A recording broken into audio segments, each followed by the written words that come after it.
실행 버튼을 눌러줄게요. 새 엣지 창이 열리고요. 최저가 순으로 정렬을 하고 쭉 가져와서 엑셀 파일에 저장하고 끝냈습니다. 방금 항공권 정보라는 이름으로 바탕화면에 정상적으로 잘 가져와서 저장이 된 것을 볼 수가 있습니다.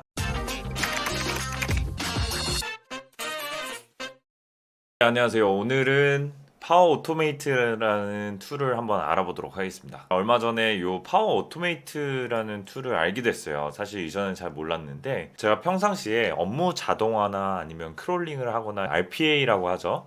그래서 이런 것들을 할 일이 있어서 보통은 제가 파이썬을 다루기 때문에 파이썬을 활용해서 이렇게 자동화를 구성하고 있는데요.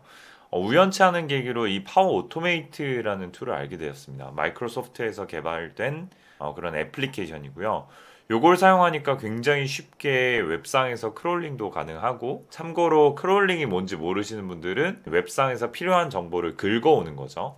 쇼핑 정보를 가져온다랄지, 항공권 실시간 가격을 받아온다랄지, 이런 작업인데, 이전에는 파이썬을 알아야 이제 셀레니움이라는 걸 통해서 가져왔었었는데, 이걸 사용하니까 굉장히 쉽게 가져올 수가 있고, 그거 외에도 뭐 이메일을 자동으로 보낸다랄지, 이걸 활용한 굉장히 다양한 자동화들을 할 수가 있더라고요. 여러분들도 코딩 지식이 전혀 없어도 활용하실 수가 있기 때문에 한번 보여드리려고 가지고 와봤습니다. 오늘은 파워 오토메이트에 대해서 간단히 한번 사용법을 알아보도록 하겠고요. 이 파워 오토메이트는 윈도우스 11 사용자는 추가 비용 없이 사용 가능하신데, 안타깝게도 맥북 유저는 사용이 좀 어려우실 것 같아요. 혹시라도 맥북 유저인데 쓰고 계신 분이 있다면 댓글로 알려주십시오. 먼저 파워 오토메이트 툴을 사용하기 위해서는 무료로 시작하기 누르셔서 다운로드 받으시면 됩니다. 여기 다운로드 파워 오토메이트 인스톨러 있죠? 이걸 받으셔서 쓰셔도 되고,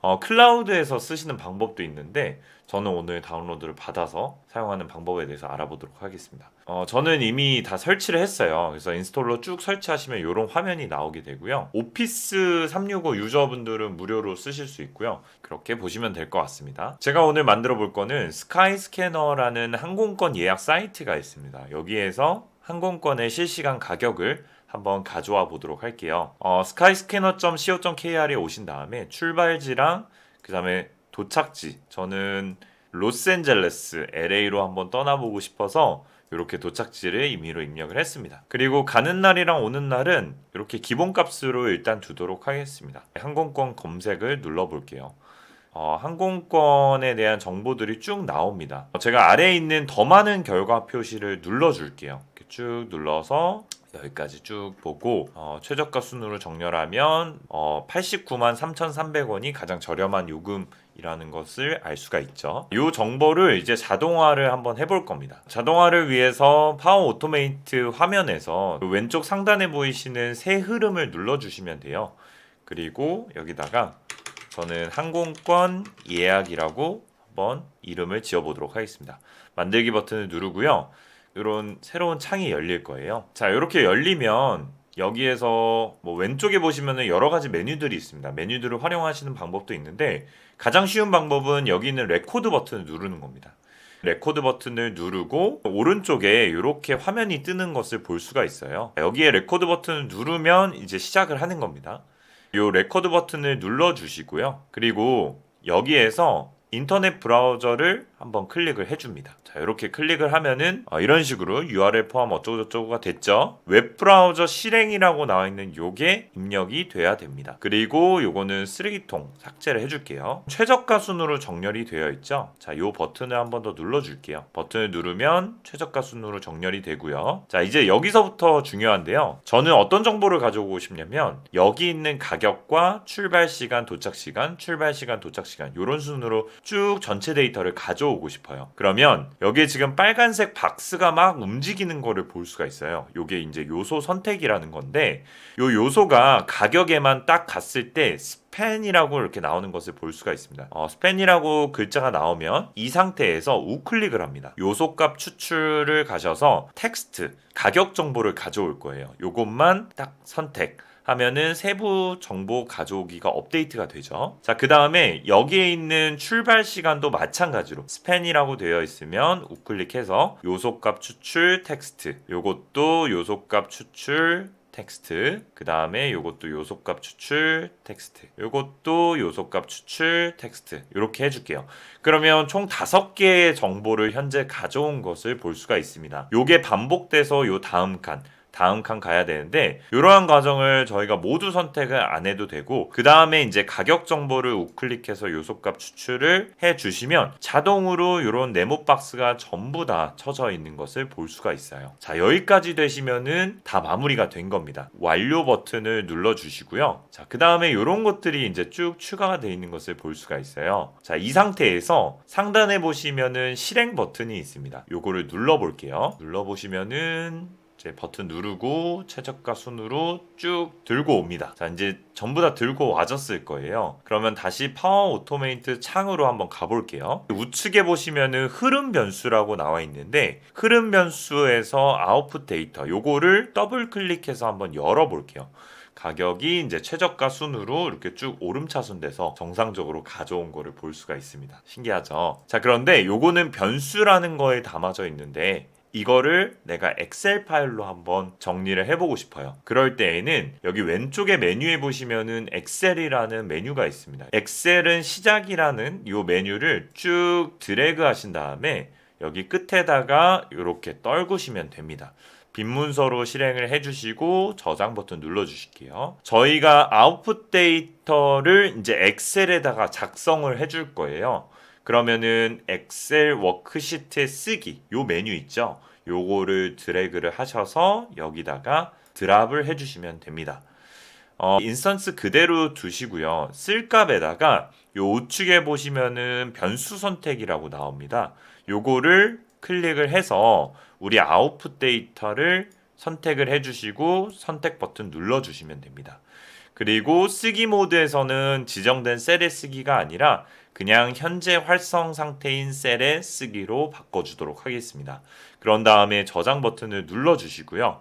그리고 한번 볼게요. 실행을 해보도록 하겠습니다. 자, 최저가 순으로 실행을 하고요. 쭉 받아오면은 이렇게 엑셀 파일에다가 처음에 가격 정보, 그 다음에 출발 시간, 도착 시간, 그 다음에 귀국편의 출발 시간, 도착 시간이 이렇게 나와 있는 것을 볼 수가 있습니다. 실시간으로 가져와 봤는데요. 이제 이 엑셀 파일을 저장까지 해주시면 되겠죠. 파워 오토메이트에 오셔서 왼쪽 메뉴에 엑셀의 저장이라고 나와 있습니다. 요거를 드래그 앤 드랍을 해주시고요. 문서 저장 버튼 눌러주시면 됩니다. 그리고 마지막으로 엑셀 닫기까지 해주시고요. 왼쪽에 보시면은 브라우저 자동화가 있는데요. 여기에서 맨 끝에 보시면 웹브라우저 닫기라고 있어요. 요거를 드래그 앤 드랍을 해주시면 열려있는 브라우저까지 닫아줄 겁니다. 자, 요 상태에서 다시 한 번만 실행 버튼을 눌러주도록 할게요. 자, 그러면 최저가 순 정렬하고 쭉 가져와서 저장까지 됐습니다. 자, 저장이 됐긴 됐는데 어디에 저장되어 있는지 경로 설정을 안 해줘가지고 찾을 수가 없습니다. 그래서 엑셀 저장 메뉴를 더블 클릭해서 열어주신 다음에 저장 모드를 문서 저장이 아닌 다음 형식으로 문서 저장을 눌러주실게요. 그리고 문서의 경로를 지정해 주도록 하겠습니다. 문서의 저장 경로는 바탕화면에 항공권 정보라고 입력을 해주고 열기 버튼 눌러주도록 하겠습니다. 저장 버튼 눌러줄게요. 다시 한번 실행 버튼 눌러주도록 하겠습니다. 다시 한번 실행을 할 때 새 마이크로소프트 엣지 시작 부분에서 지금 에러가 발생하는 것을 볼 수가 있는데요. 더블 클릭을 해줄게요. 실행 중인 인스턴스를 첨부라고 되어 있는데요. 일단 탭 URL을 요거 전체를 복사를 해줄게요. 복사를 해주고 실행 중인 인스턴스 첨부를 새 인스턴스 시작으로 바꿔주도록 하겠습니다. 그리고 이니셜 URL에다가 아까 저희가 방금 복사한 URL을 붙여 넣어 주도록 하겠습니다. 창 상태는 기본이 아니라 최대화됨 이걸로 선택을 해주고 저장 버튼을 눌러주도록 하겠습니다. 자, 이제 다시 한번 실행 버튼을 눌러줄게요. 그러면 새 엣지 창이 열리고요. 최저가 순으로 정렬을 하고 쭉 가져와서 엑셀 파일에 저장하고 끝냈습니다. 방금 항공권 정보라는 이름으로 바탕화면에 정상적으로 잘 가져와서 저장이 된 것을 볼 수가 있습니다. 자, 이런 식으로 우리가 간단하게 항공권의 최저가 정보를 가져오는 그러한 흐름이라고 하는 것을 만들어 보실 수가 있어요. 요거를 다 되셨으면 저장 버튼을 눌러주시고 종료를 하신 다음에요. 나중에 내가 언제라도 항공권 실시간 정보를 받고 싶다 하시는 분들은 여기 실행 버튼이 있죠. 바탕화면에서 이 실행 버튼을 눌러주시면 바로 실행이 됩니다. 알아서 쭉쭉쭉쭉 가져와요. 그리고 끝나게 되는 거죠. 자, 이게 끝나게 되면은 항공권 정보에 이런 식으로 잘 받아져 있는 것을 볼 수가 있습니다. 굉장히 쉽게 이 파워 오토메이트를 통해서 우리가 단순 반복되는 작업들을 이렇게 자동화를 해보실 수가 있더라고요. 여기서 한 가지만 더 해볼게요. 특히나 이거는 저한테 굉장히 유용한 건데요. 제가 평상시에 주피터 노트북 서버를 자주 띄웁니다. 띄울 때 어떤 식으로 진행을 하게 되냐면 먼저 커맨드 프롬프트를 엽니다. 윈도우의 R을 눌러서 CMD 창을 열고요. 이런 식으로 창이 열리게 됩니다. 저는 여기에서 D 드라이브로 이동을 한 다음에 CD03 프로젝트로 가서 여기에서 콘다 액티베이트 py37이라는 가상 환경을 실행시켜 주고요. 그리고 이 상태에서 주피터 노트북이라는 명령어를 실행을 해서 이제 프로젝트를 열게 됩니다. 이러한 과정이 참 번거로워요. CMD 프롬프트를 열어야죠. 그리고 가상 환경도 실행을 해야 되고 D 드라이브 이동을 해야 되고요. 그리고 원하는 폴더로 이동을 한 다음에 주피터 노트북이라는 명령어를 실행을 해줘야 됩니다. 이러한 과정을 매번 해야 되니까 너무 귀찮더라고요. 그래서 이것도 한번 파워 오토메이트를 통해서 자동화를 해봤습니다. 먼저 새 흐름을 눌러서 만들어 줄게요. 주피터 노트북 서버 실행이라고 만들어 주도록 할게요. 만들기를 눌러주시고 더블 클릭 눌러서 들어가면 편집 모드로 들어가게 됩니다. 저는 왼쪽 하단에 보시면 CMD 세션이라고 나와 있어요. 요거를 더블 클릭해서 먼저 커맨드 프롬프트를 열어줘야 되기 때문에 요거를 드래그 앤 드랍을 해줄게요. 그리고 저장 버튼 눌러주고요. 커맨드 세션에 쓰기 왼쪽에 보시면 있는데 요거를 여기다가 넣어주도록 하겠습니다. 그리고 여기다가 어떤 명령어를 줄 거냐면 먼저 가상 환경을 활성화시켜주는 명령어를 입력해 주도록 하겠습니다. 콘다 액티베이트 py37이라는 가상 환경이 저는 설치되어 있는데 요거를 입력을 해주고요. 그 다음에 얘가 자동으로 엔터키를 보낼 수 있도록 이렇게 저장 버튼을 눌러줄게요.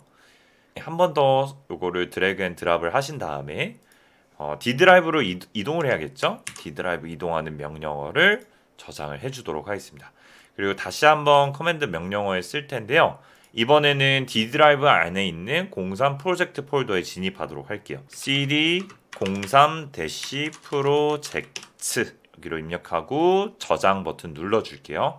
그리고 마지막 명령어인 커맨드 세션에 쓰기 이렇게 드래그 앤 드랍 해주신 다음에 명령어는 주피터 노트북 이라는 명령어를 입력해서 서버를 구동을 해주도록 하겠습니다. 자, 이런 다음에 이제 저장 버튼을 눌러주도록 할게요. 자, 요거를 한번 실행해 보도록 하겠습니다. 실행 버튼을 누르면 세션 창이 열리고요. 그리고 기가 막히게 주피터 노트북 서버가 자동으로 이렇게 붙은 것을 볼 수가 있죠. 원래 실행했던 서버가 8888번 포트이기 때문에 8889번 포트로 실행이 된 것을 확인하실 수가 있습니다. 여기다가 다시 한번 실행을 하면은 또 서버 하나가 올라가게 되겠죠. 자, 그러면 이제 8890번 포트로 또 서버가 하나 실행이 됐습니다. 이번에는 요거를 저장을 해주도록 하겠고요. 이걸 빠져나와서 여기에서 나중에 제가 주피터 노트북 서버를 실행하고 싶으면 이제 번거로운 절차 없이 여기 있는 실행 버튼만 눌러주시면 바로 이렇게 주피터 노트북 서버가 구동이 되는 것을 볼 수가 있습니다. 자, 여기까지 제가 간단히 파워 오토메이트의 자동화에 대한 데모를 보여드렸는데요. 이 밖에도 수십 수백 가지의 자동화할 수 있는 템플릿이 있더라고요. 웹상에 있는 파워 오토메이트에 오시게 되면은 Start from Template이라고 되어 있는데요. 공유되고 있는 템플릿들이 나와 있습니다. 굉장히 재미난 기능들도 많아요. 예를 들면 매일 아침 나에게 날씨를 알려주는 템플릿이랄지, 뭐 이메일이 오면은 첨부 파일을 저장해주는 기능이랄지 다채로운 기능들이 많으니까 한번 살펴보시고 이 템플릿을 활용해서 뚝딱뚝딱 만들어내실 수 있을 거라고 생각이 듭니다. 오늘 영상은 파워 오토메이트에 대한 간단한 소개 영상이었고요. 앞으로도 파워 오토메이트 관련해서 많은 영상 만들어 보도록 하겠습니다. 감사합니다.